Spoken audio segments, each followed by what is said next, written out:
Alhamdulillah, Alhamdulillahi Rabbil Alamin, wa bihi nasta'inu ala umuri dunya waddin, wassalatu wassalamu ala ashrafil anbiya'i wal mursalin wa ala alihi wa sahbihi ajmain, amma ba'd. Asyhadu an la ilaha illallah wahdahu la syarikalah wa asyhadu anna Muhammadan abduhu wa rasuluhu la nabiyya ba'da. Ya ayyuhalladzina amanu taqullaha haqqa tuqatih wa la tamutunna illa wa antum muslimun. Hadirin yang dirahmati Allah, pertama-tama mari kita sama-sama meningkatkan iman dan takwa kepada Allah Subhanahu wa taala. Karena kelak yang akan sangat berarti kita menghadap Allah hanya iman dan takwa dan amal-amal kebaikan buah dari ketakwaan. Ketika hari tidak ada manfaatnya harta, jabatan, keluarga, popularitas, dan apapun yang aksesori keduniawian, maka yang berarti itu hanya iman, takwa, dan amal kebaikan. Dalam kesempatan ini akan menyampaikan 8 amalan hebat untuk menggapai syafaat. Syafaat menurut kitab Lum'atul I'tiqad dikatakan at-tawasud lil ghair bijalbi manfaatin aw dafi madaratin, yaitu pertolongan seseorang kepada lainnya untuk mendatangkan manfaat atau menolak madarat. Itu namanya syafaat. Syafaat yang dimaksud di sini adalah syafaat dari junjunan agung, uswah teladan kita, yakni habibana wa nabiyana wa rasulana Muhammad sallallahu alaihi wasallam. Untuk apa syafaat itu? Syafaat itu bisa memasukkan seseorang ke surga tanpa hisab. Kita ketahui bahwa masuk surga itu harus melalui proses namanya hisab atau mizan. Yaumul hisab, hari penghitungan, dan namanya mizan, pertimbangan. Jadi kita ditimbang berat ke kanan kebaikan atau berat ke kiri. Kita juga bakal dihitung apakah banyak amal baik, banyak amal buruk. Maka jika dapat syafaat Nabi, kita akan mudah melalui hisaban itu. Karena satu riwayat, Nabi Sulaiman itu masuk surga melalui proses ribuan tahun. Kenapa? Karena kaya raya, terus juga raja dengan berbagai anugerah duniawi oleh Allah berikan. Jadi ribet hisaban. Ada sahabat Nabi juga sama, namanya Abdurrahman bin Auf, kaya raya sama, kaya raya, sampai masuk surganya ya di satu riwayat merangkak karena lamanya hisaban luar biasa. Maka ada orang masuk surga dengan sangat mudah karena melewati hisaban yang ringan, dapat syafaat dari junjunan kita Rasulullah SAW. Ada syafaat bagi orang yang telah divonis masuk neraka, ditimbang banyak ke kiri daripada ke kanan, dihitung banyak yang buruknya daripada baiknya, maka dia divonis masuk neraka, tetapi dapat syafaat dari baginda Rasul, akhirnya dia pun masuk surga. Ada selanjutnya syafaat, yaitu kepada orang yang telah masuk neraka. Jadi sudah divonis dan sudah diceburkan ke neraka, tiba-tiba dia dapat syafaat. Mungkin syafaatnya dari Nabi tetapi lewat anaknya. Jadi syafaatul udma, hak prerogatif Nabi, dan Nabi bisa juga memberi hak-hak kepada orang-orang lain untuk mensyafaati sesamanya. Contoh, anak bisa mensyafaati orang tuanya, guru bisa mensyafaati muridnya, dan lain-lain. Misal ada seseorang udah masuk neraka, dia sudah jerit jengkling koceak dengik di neraka, merasakan pedihnya azab neraka, tetapi ada anaknya yang sedang di surga protes, "Ya Allah, saya mengajukan banding. ibu saya memang, bapak saya, ibu saya memang pendosa, tidak sholat, tidak anu, banyak maksiat, sedikit taat. Tetapi ya Allah, saya bisa soleh karena ibu bapak saya. Saya pesantren dibiayai oleh orang tua saya. Saya sholat, saya zakat, saya saum, saya haji, saya berbuat baik, saya sedekah, saya wakaf. Itu karena dididik oleh orang tua kami. Walaupun mungkin beliau karena kurang ilmu, akhirnya ya tidak bisa untuk beliau, maka akhirnya orang tua itu bisa disyafaati oleh anaknya. Itu namanya syafaat. Ada syafaat ketika menambah derajat di surga. Orang udah masuk surga tapi surganya paling bawah, paling minim, tapi dapat syafaat Nabi, akhirnya jadi bisa masuk ke surga Firdaus, naik level. Itu syafaat. Nah, untuk mendapatkan syafaat ternyata ada 8 amalan hebat, ya. Walaupun semuanya tentu dengan izin Allah. Mana dalilnya? Ayat kursi. Man dzalladzi yashfa'u indahu illa biidznih. Man dzalladzi, tidak ada orang yashfa'u yang bisa mensyafaati indahu di sisi Allah illa biidznih, kecuali dengan izin Allah. Mana yang 8 amalan hebat untuk menggapai syafaat? Yang pertama, orang yang banyak membaca sholawat sebelum Jumatan sambil nunggu imam. Sholawat, Allahumma sholli ala Muhammad, Allahumma sholli ala Muhammad. Mana dalilnya? Inna awlan nas bi yaumal qiyamah aktsaruhum alayya sholatan. Sesungguhnya yang paling berhak mendapat syafaatku di hari kiamat adalah aktsaruhum alayya sholatan, orang yang paling banyak kepadaku membaca sholawat. Jadi perbanyak baca sholawat. Sholawat itu kunci doa terkabul. Sholawat itu dosa-dosa kita akan diampuni. Sholawat itu bisa mengangkat derajat kita dan kelak akan menjadi syafaat kita di hari kiamat.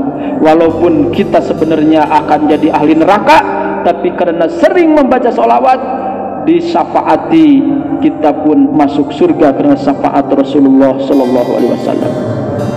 Yang kedua, 8 amalan hebat untuk menggapai syafaat adalah banyak berzikir la ilaha illallah. Dalilnya, ini hadisnya riwayat Bukhari. Ini bukan hadis lemah, hadis kuat. As'adun nas bisyafaati yaumal qiyamah man qala la ilaha illallah khalisan min qalbihi wa nafsihi. Sukses-suksesnya manusia di hari kiamat adalah orang yang mengucapkan, berzikir, memperbanyak zikir la ilaha illallah khalisan, dengan ikhlas, min qalbihi, dari hatinya, wa nafsi, dan dirinya. Artinya zahir batinnya. Zahir mengucapkan la ilaha illallah, tapi hati juga berzikir, tiada Tuhan kecuali Allah. Tuhan saya bukan uang, Tuhan saya bukan jabatan, Tuhan saya bukan cita-cita, Tuhan saya bukan jemaah, Tuhan saya bukan popularitas, Tuhan saya bukan duniawi, Allah. Jadi dia menyingkirkan semua Tuhan-Tuhan duniawi ketika dia berzikir la ilaha illallah. Itu akan jadi syafaat bagi dia. Selanjutnya yang nomor ketiga, orang yang banyak membaca Al-Quran, itu akan jadi syafaat di hari kiamat. Iqra'ul Qur'ana, kata Nabi, fa innahu ya'ti yaumal qiyamah syafi'an li ashabihi. Hadis riwayat Muslim sahih. Bacalah oleh kalian Al-Quran, karena sesungguhnya Al-Quran kelak di hari kiamat akan memberi syafaat.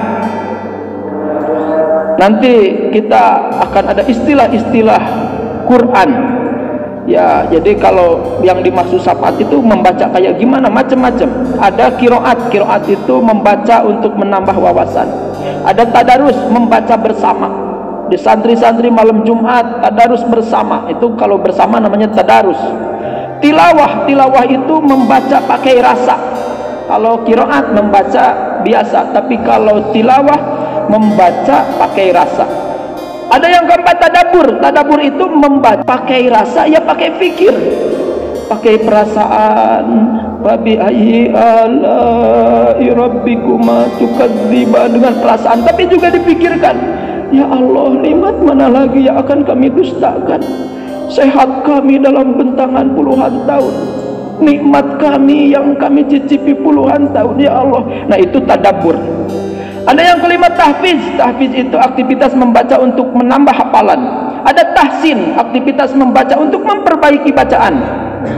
Tasmi, aktivitas membaca untuk mendengarkan supaya mendapat hikmah. Ada murojaah, aktivitas membaca mengulang-ulang supaya makin kuat hafalan. Ada tafsir, membaca tetapi mengurai dengan maknanya, gitu ya, dari para ulama. Yang ke-10 ada murattal, membaca dengan sangat memperhatikan tajwid dan makhorijul huruf.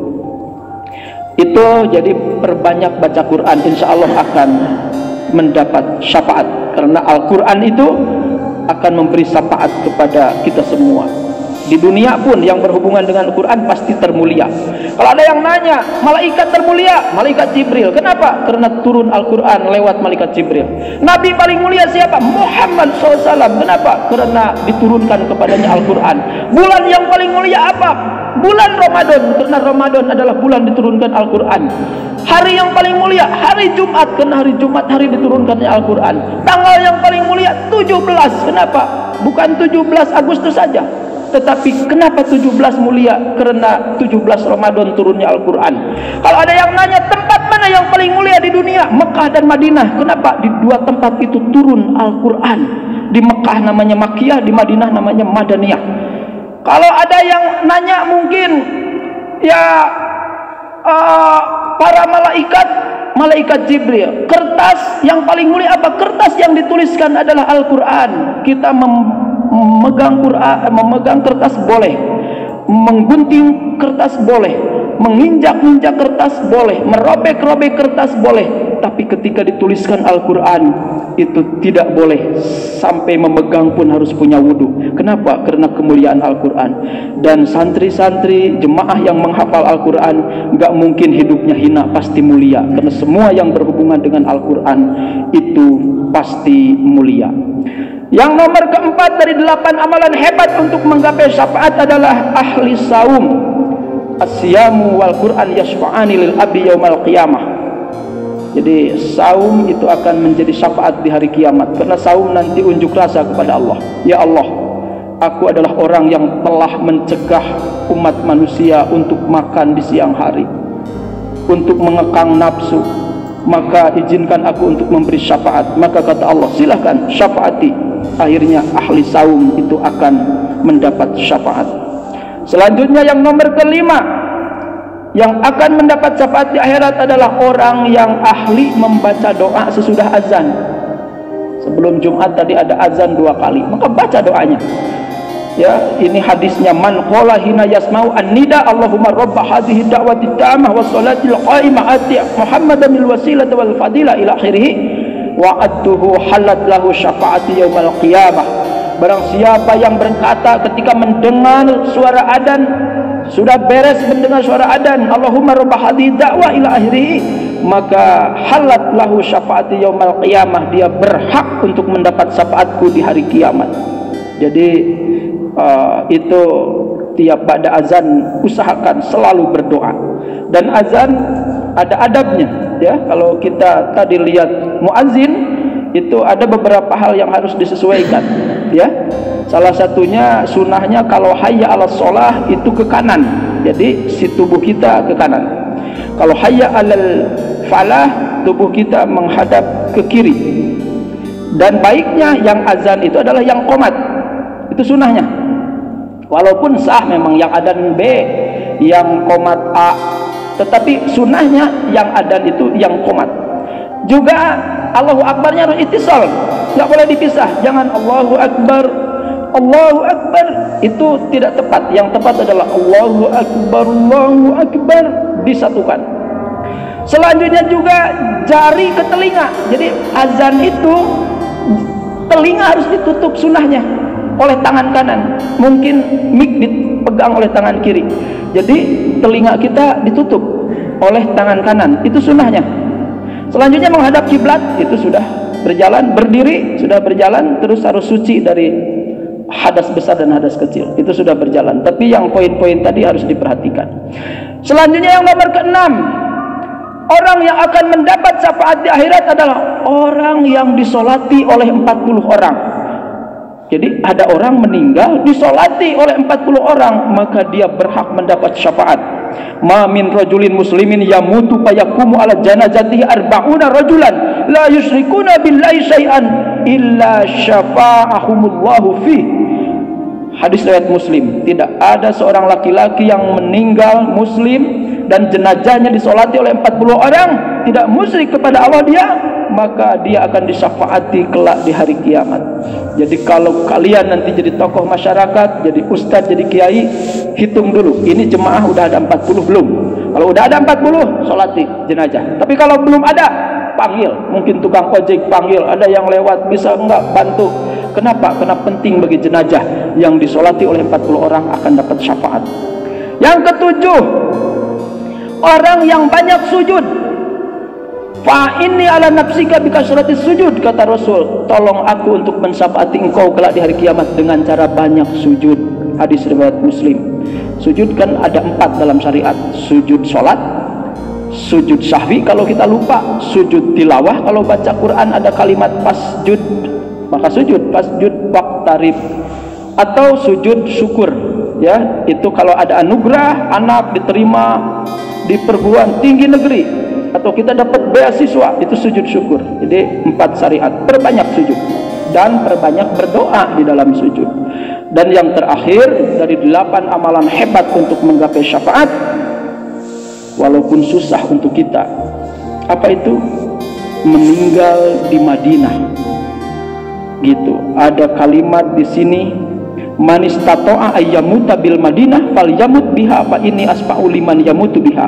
Barang siapa yang bisa meninggal di Madinah, maka meninggallah di Madinah, karena aku akan memberi syafaat kepada orang yang meninggal di Madinah. Jadi kalau kita jadi konglomerat, kita udah sekarat, sepertinya ada firasat nggak lama lagi kita charter pesawat jet dan kita sakarat di perjalanan, meninggalnya nanti pas landing di Madinah, itu bagus sekali. Ya kalau bisa, tapi mungkin saja kita dapat anugerah itu kalau ditakdirkan lagi umroh meninggal di Madinah, atau ditakdirkan lagi belajar di Ummul Qura di Madinah University. Kalau kalian hafal Quran dan nanti dapat beasiswa, meninggal di sana, itu akan dapat syafaat di hari kiamat. Pada akhirnya kita sama-sama mengangkatkan tangan kita, menundukkan kepala kita, menghadirkan hati kita. Kita berharap, karena secara hitung-hitungan memang kita itu bukan orang soleh tapi orang salah, bukan orang taat tapi orang ahli maksiat, bukan orang baik tapi kadang-kala jadi orang buruk, bukan orang yang berbakti tapi banyak menyakiti. Maka kita ada harapan, ada optimis, yaitu dapat syafaat Rasulullah sallallahu alaihi wasallam. Innallaha malaikatahu yusholluna 'alan nabi ya ayyuhalladzina amanu shollu 'alaihi wasallimu taslima. Allahumma sholli 'ala sayidina Muhammad wa 'ala alihi washabbihi ajmain. Amin ya rabbal alamin. Allahumma inna nas'aluka syafa'ata Rasulillah sallallahu alaihi wasallam. Allahumma inna nas'aluka syafa'ata Rasulillah sallallahu alaihi wasallam. Allahumma inna nas'aluka syafa'ata Rasulillah sallallahu alaihi wasallam.